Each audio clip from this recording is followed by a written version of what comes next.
তো hello guys, তোমাদের সবাইকে আসসালামু আলাইকুম আর তোমাদের সবাইকে ওয়েলকাম টু জোয়ার ডেলি ব্লগসে। তো আশা করছি তোমরা তোমাদের বাড়িতে সবাই খুব ভালো আছো, আমিও খুব ভালো আছি। আর আজকের ব্লগটি স্টার্ট করে দিলাম ঠিক সকাল 8:30টার দিকে। তো 8:30টার দিকে তো ঘুম থেকে উঠেছি, মুখ থেকে কথাই বেরোচ্ছে না। 8:30টার দিকে তো ঘুম থেকে উঠেছি, কিন্তু তার ঘুম থেকে ওঠার আগেও আমি উঠেছি। মানেটা কি বললাম, যাই বলেছি ছাড়ো। আমি সকাল 8টার সময় এখন উঠিনি, আমি উঠেছি হচ্ছে 5:30টার দিকে। 5:30টা থেকে উঠে আমি বসে বসে টাইম ওয়েস্ট করেছি, এছাড়াও হচ্ছে অনেক কেঁদেওছি, কারণ হচ্ছে আমার এই দাঁতে ব্যথার জন্য। তো তোমরা যারা আগের ব্লগ দেখোনি অতি অবশ্যই দেখে এসো। তার আগেই তোমাদের বলি, যারা আমার চ্যানেলটিতে নতুন এসেছো অতি অবশ্যই কিন্তু একটা সাবস্ক্রাইব করে দিও, আর পাশে থাকা বেল আইকনটাকে অল করে দিও, যাতে কিনা আমার অল নোটিফিকেশনটা তোমাদের কাছে পৌঁছাতে পারে আর তোমরা আমার অলওয়েজ ব্লগিংগুলো দেখতে পারো। তো এছাড়াও হচ্ছে তোমাদের কাছে এইটুকুনি অনুরোধ রইল, তোমরা যদি পারো প্লিজ অতি অবশ্যই কিন্তু একটা সাবস্ক্রাইব করেই যেও। তো এখন যেহেতু কি উঠেছি, অনেকক্ষণই উঠেছি, আর এই দাঁতটা কেন ব্যথা সেটাও বলছি। তোমরা আগের ব্লগ যারা দেখোনি, যারা নতুন দেখছো তারা অতি অবশ্যই দেখে এসো। আগের ব্লগটা আমার দাঁতেতে ইনফেকশন হয়েছিল, তো সেই কারণে হচ্ছে আমি দাঁত তো আমার তোলা হয়নি, কারণ আমাকে ডক্টর যে ডেন্টালের কাছে গেছিলাম সে বলেছিল আমার দাঁত তুলতে পারবে না, অনেকটা রিস্ক হয়ে যাবে, তাই কারণে দাঁত তোলা হয়নি। তো ওই দাঁতটাই কদিন ধরে আমার ব্যথা করছে, আর আমি ওষুধও খেতে পারিনি কোনো রকমের। এই ব্যথা নিয়ে আমি 3 দিন ধরেই ছিলাম। তো আল্লাহ আমাকে এতটাই ধৈর্য শক্তি দিয়েছে যে এই ব্যথা নিয়ে আমি সভ্যসা করেছি, ঘরের কাজ করেছি, এছাড়াও সোমবারে হসপিটালে গেছি, এছাড়াও হচ্ছে নুন চেপে চেপে। তো এখন দাঁতের ব্যথাটা একদম ঠিক আছে, একদম রিল্যাক্স আছে, আর আমি আল্লাহর কাছে দোয়া করছি যেন ঠিকই থাকে। আর কিছু দিনের কথা, ঠিক থাকলে বেশি ভালো হয়। তো যতদিন পাচ্ছি তোমাদের সাথে দেখা করতে আসছি, আর তোমরা অতি অবশ্যই আমার সাথে থেকো, কেউ স্কিপ করবে না, পুরো ব্লগটা দেখো। আর আমি কি করে এই প্রেগনেন্সি জার্নিটাকে স্পেন্ড করছি, টাইম পাস করছি, কিভাবে কি করছি, ব্লা ব্লা ব্লা ব্লা ব্লা কীভাবে কী করছি, তোমরা অতি অবশ্যই কিন্তু দেখতে থাকো। কি করেই আমি একা একা সব কিছু ঘরের কাজ গুছিয়ে নিতে পারি এই কাছাকাছি মাসে এসেও, আর কিভাবেই হচ্ছে আমি নিজের টাইমটাকে স্পেন্ড করে থাকি, সেগুলোই তোমাদের সাথে প্রতিদিন শেয়ার করি, আর আজও সেটাই শেয়ার করব। তো চলো আজকে ছোট ছোট কাজগুলো করে নিই। বড় উঠে পড়েছে, চলে গেছে বাজারে, ও বাজার থেকে তো আজ দেখো অফ ক্যামেরাতেই ঘর দুয়ার গুছিয়ে নিয়েছিলাম, নিয়ে হচ্ছে তারপরে এখানে ব্রেকফাস্টটা আজকের মাখন রুটি খাবো। তো এখানে মাখন দিয়ে হচ্ছে রুটিগুলো সেঁকে নিচ্ছিলাম, আর একটু গরম গরম আদা দিয়ে চা করছিলাম, যেহেতু কি শীতকাল, তো একটু আদা দিয়ে চা খেলে না গলাটা বেশ সেরে যায়, আর তাছাড়াও কাশিটাও কম হয়। আর এখন তো প্রচণ্ড ঠান্ডা লেগে যাচ্ছে, তার জন্য হচ্ছে আদা দিয়ে একটু চা খেলে না বেশ ভালো লাগে।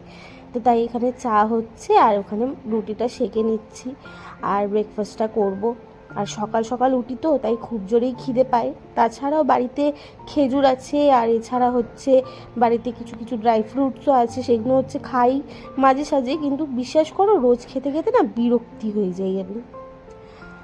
আর এইদিকে দেখো আজকে বাইরের ওয়েদারটা দেখলাম, খুব একটা রোদ বেরোয়নি, তাছাড়াও হচ্ছে রোদ না বেরোলে না এখন ভালো লাগে না। শীতকালে একটু যদি রোদ বেরোয় তো দেখবে খুব ভালো লাগে।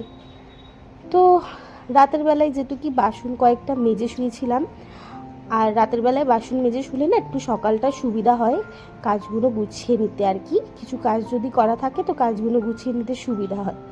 তো এদিকে দেখো বেডশিট वगैरह যেহেতু কি আজকে চেঞ্জ করার ছিল, তাই আর কি ক্যামেরা ধরতে পারিনি, তো অফ ক্যামেরাতেই বেডশিট চেঞ্জ করে নিয়েছিলাম।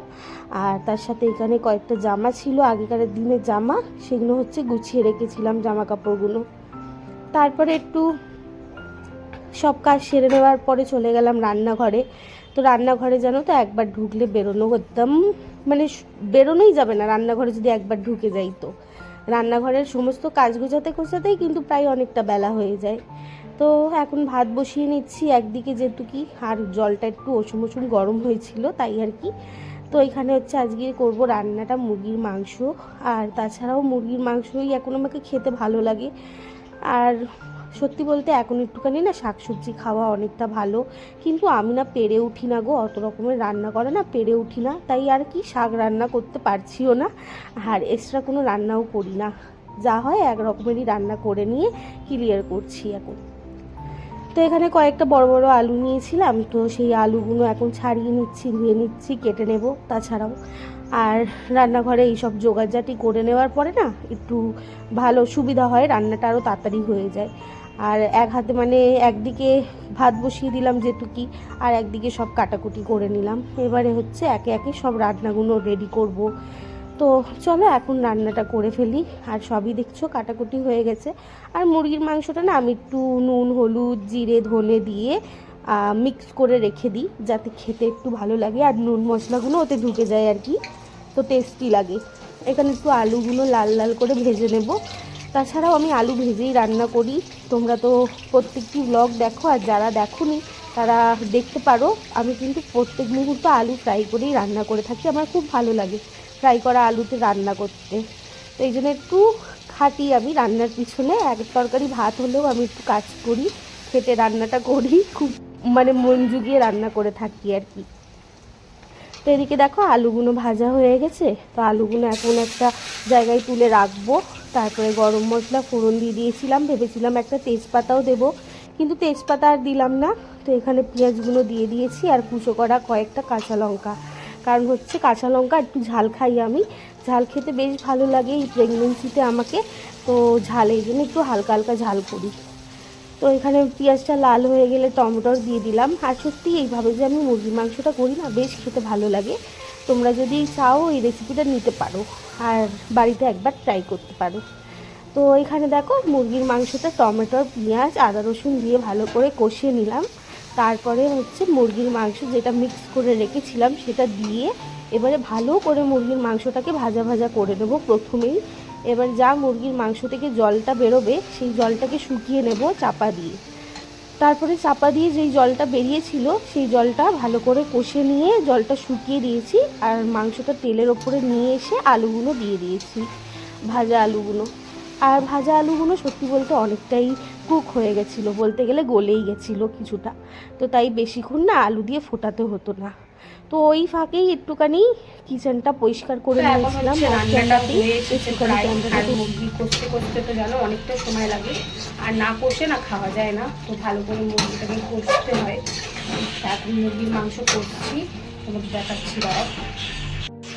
তো এই এখানে মুরগির মাংস কষা হচ্ছে, আর কষে একটু বরকে দেবো, ওকে খেয়ে দেখাবো যে মাংস বলেছে কিনা। তো মুরগির মাংসটা একটু বরকে দিলাম যাতে ও খেয়ে বলতে পারুক সব ঠিকঠাক আছে কিনা। আর তার ফাঁকেই হচ্ছে আমি একটু ঘর দুয়ার ঝাঁটা দিয়ে দিচ্ছিলাম। আর তাছাড়াও আমাকে তো প্রতি মুহূর্ত দেখতেই পারো, এইভাবেই বাড়িতে থাকি আমি আর কি। আর এখানে দেখো কয়েকটা জামা কাপড় বড় ধুয়েছিল, সেইগুলো ভাঁজ করতে হবে, কিন্তু এখনও শোকায়নি, তাই জন্য ভাঁজ করা হলো না। আর এখানে কয়েকটা ব্রেকফাস্টের বাসন ছিল, যেটুকু ব্রেকফাস্ট করেছিলাম সকালে, চায়ের বাসন কয়েকটা ছিল, সেগুলো মাজতে হবে। আর এখানে দেখো মাংসটা ভালো করে কষিয়ে নিয়ে আমি জল দিয়ে ফুটিয়ে নামিয়ে নিয়েছিলাম। তাছাড়াও হচ্ছে এবার রান্নাঘরে আরেকটা কাজ শুধু বাকি, এটা হচ্ছে গ্যাস মোছা। তো গ্যাসটা ভালো করে মুছে নেব। আর রান্নাঘরে জানো তো সবথেকে বড় কাজ তো যেহেতু কি রান্নাই দেখেছো তো, একটু নুন ঝাল বেশি হয়ে গেলে কিন্তু সেই রান্নাটা আর খাওয়া যায় না। তাই রান্না করতেই অনেক বড় একটা কাজ আর কি, আমার কাছে তো বিশেষ করে একটা বড় কাজ রান্না করা। আর রান্নাঘর থেকে বেরোতে বেরোতে প্রায়ই এখন 1:30 থেকে 2:30 বাজছে, এখনও টাইম দেখিনি, না দেখেই বললাম আর কি। তো তারপরে হচ্ছে এখানে রান্নাঘরে বাসন কোসন যা ছিল মেজে সব গুছিয়ে নিলাম। আর এই তোমাদের সাথে একটু বিকেলে 6:30টার দিকে দেখা হচ্ছে। এখানে দেখো কয়েকটা মিষ্টি বর এনে দিয়েছিল, খেতে ইচ্ছে করছিল, তো মিষ্টি খেয়ে নিয়েছিলাম। আর কয়েকটা মানে 2টো ম্যাগি এনে দিয়েছিল, ভেবেছিলাম ম্যাগি খাবো, তারপর দেখি গলা অনেক বসে গেছে, তো একটু লাল চা করে খেলাম। তো এতক্ষণ ধরে শুয়েছিলাম, বিশ্বাস করো মানে এতটা শরীর খারাপ লাগছে আমার, এতটা শরীর খারাপ লাগছে বলার মতন নয়। হঠাৎ করে ঠান্ডা লেগে গেছে, দাঁতের ব্যথা ঠিক হলো তো ঠান্ডা লেগে গেল। তাছাড়াও হচ্ছে সকাল সকাল চান করেছি হয়তো এই জন্য। তো হ্যাঁ দিদি ভাই, তোমরা যারা আমাকে কমেন্ট করেছো আমি সত্যি অনেক খুশি হয়েছি। তোমরা যে আমার এই কষ্টের পাশে এসে দাঁড়িয়েছো সেটাই আমার জন্য অনেক ভাগ্যর ব্যাপার। আর তোমরা এইভাবেই আমার পাশে থেকো, আর তোমাদের পাশেও আমি আছি। তোমাদের প্রত্যেকটি ব্লগ টাইম বার করে দেখলাম, খুব ভালো লাগলো। আর আগেও যদি পারবো তো দেখে যাব, তোমাদের পাশে থাকবো। তোমরা ওইভাবে আমাদের পাশে থেকো। এখন তোমাদের নামটা নিলাম না, ঠিক আছে, পরে কোনো দিন তোমাদের নাম নেব। আর এইভাবেই আমাকে কমেন্ট করো, কিছু যদি আমার থেকে ভুল হয় তোমরা একটু মা বোন দিদি ভাই যা হয়ে তোমরা আমাকে কমেন্টের মাধ্যমে বুঝিও যে আমার থেকে এই ভুলটা হয়েছে। আর অবশ্যই তোমাদের পাশে আছি আমি। আর আমি 2 দিদি ভাইকেই বললাম, ঠিক আছে, তোমাদের পাশে আছি। আর আরেক দিদি ভাই আমাকে মেসেজ করেছে যে হচ্ছে আমার দেওরের বিয়ের এতে মেসেজ করেছে যে তুমি হিন্দু তো ও মুসলিম কি করে হলো। তা আমরা বাংলা মুসলিম, ঠিক আছে, আমরা বাংলা মুসলিম, আমার শ্বশুর বাড়িতে সবাই বাংলা মুসলিম, আর আমার বাপের বাড়িতে হচ্ছে সবাই বাঙালি, ঠিক আছে, মানে সবাই বেঙ্গলি। তো আমি বিয়ে করেছি যেহেতু কি বাংলা মুসলিমের ঘরে, তো আমিও এখন বাংলা মুসলিম, ঠিক আছে। তো আমার নামটা তো ওখানে তো তোমরা দেখতেই পাচ্ছ, শো করছে জয়া বেগম।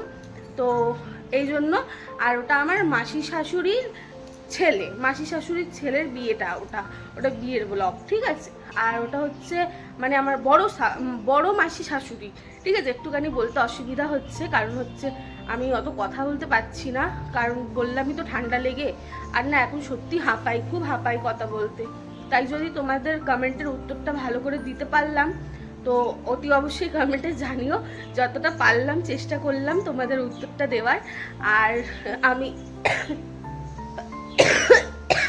আরেকটা কথা বলি, আর কালকে রাত্রিবেলায় না ভিডিওটা এন্ড করতে পারিনি, এখন দিন দুপুরেই ভিডিওটা এন্ড করছি, ঠিক আছে। কারণ হচ্ছে কিছু করার নেই, আর শরীরটা ভালো ছিল না বলে কালকে রাতে আমি ভিডিওটা এন্ড করতে পারিনি, আর সকালে উঠেই করছি। তো তোমাদের সাথে দেখা হবে। রেগুলার ভিডিও দিতে পারছি না, 1 2 দিন ছাড়াই ব্লগ দেব, কারণ হচ্ছে রেগুলার ভিডিও দেওয়াটা পসিবল হচ্ছে না। তোমরা তো সবাই জানো, সবাই দেখছো, আর এইভাবে আমাকে ভালোবাসা দিও। আমি সত্যি খুব খুশি হয়েছি, তোমরা আমাকে কমেন্ট করেছো, এছাড়াও তোমরা আমার পাশে আছো, সেটাই যে বলেছো না, সত্যি আমি অনেক ধন্য যে তোমরা বলেছো আমার পাশে আছো। ব্যাস এইভাবেই দিদি তোমরা পাশে থেকো আমার, এটাই আমার তোমাদের কাছে অনুরোধ রইল, এইভাবে আমার পাশে থেকো। তো তাছাড়াও অনেক গল্প করলাম তোমাদের সাথে। আর যারা হচ্ছে আমার ব্লগ দেখছো, যারা আমার চ্যানেলটিতে নতুন এসেছো, অতি অবশ্যই পারলে একটা সাবস্ক্রাইব করো। আর হ্যাঁ দিদি, তোমাদেরকে আরেকটা কথা বলি, দেখো আমরা যখন কিছু করি না, অনেক বাধা আসে, অনেক কিছু হয়, অনেক প্রবলেম আসে, কিন্তু বিশ্বাস করো যাদের পাশে থাকার থাকবে সে কিন্তু কিছুও করে পাশে থাকবে, ঠিক আছে। আর যারা হচ্ছে ভাবে না, যে অনেকেই ভাবে আমরা ইউটিউব করি তো আগে বেড়ে গেলে অনেক টাকা ইনকাম করব, এইসব অনেকেই ভেবে থাকে, তো ভেবে হচ্ছে স্কিপ করে চলে যায়, ঠিক আছে। কিন্তু না, এরকম কিছু ব্যাপার নেই, তাই কি না বলো দিদি? আমরা যেহেতু কি ব্লগ করছি, তাই আমরা জানি যে আমরা কতটা পরিশ্রম করে ব্লগটা করছি। তা ওটা কেউ বুঝতে পারে না, যেহেতু কি খালিভাবে হচ্ছে আমরা ইনকাম করব, এটাই ভেবে আর কি স্কিপ করে চলে যায়। তো যাই হোক, যাদের পাশে থাকার থাকবে কিন্তু তারা অবশ্যই ফারিস্তা হয়ে পাশে থাকবে, আর যাদের ফারিস্তা হওয়ার ইচ্ছেই নেই তারা স্কিপ করে নিজেই চলে যাবে। তাছাড়াও আর কি বলবো, আর ফারিস্তা কেন বললাম, আমরা একটুখানি তো হিন্দি টানটা এসেই যায়, যেহেতু কি বাড়িতে আমরা ওইভাবেই কথা বলি, তো মাঝে সাঝে একটু হিন্দি গানটা চলে আসে। আর আমি না একটু মানে কি বলবো, কথা বলতে গেলে একটু আমার অসুবিধা হয় এখন, তাই ইচ্ছে আমি যদি কিছু ভুল করে থাকি তার জন্য আগেই ক্ষমা চেয়ে নিলাম। তো আজকের মতন ভিডিওটা এখানেই এন্ড করলাম। তোমাদের ব্লগটি কেমন লাগলো অতি অবশ্যই কমেন্টে জানিও। আর আজকের মতন তাহলে তোমাদের সবাইকে আল্লাহ হাফিজ। আর দেখা হচ্ছে কোনো নেক্সট ব্লগ নিয়ে, কালকে দেখা হবে বা তার আগের দিন দেখা হবে, কিন্তু দেখা হবে তোমাদের সবার সাথে। তো খুব ভালো লাগলো তোমাদের সাথে গল্প করে। আর চলো তাহলে আজকের মতন টাটা।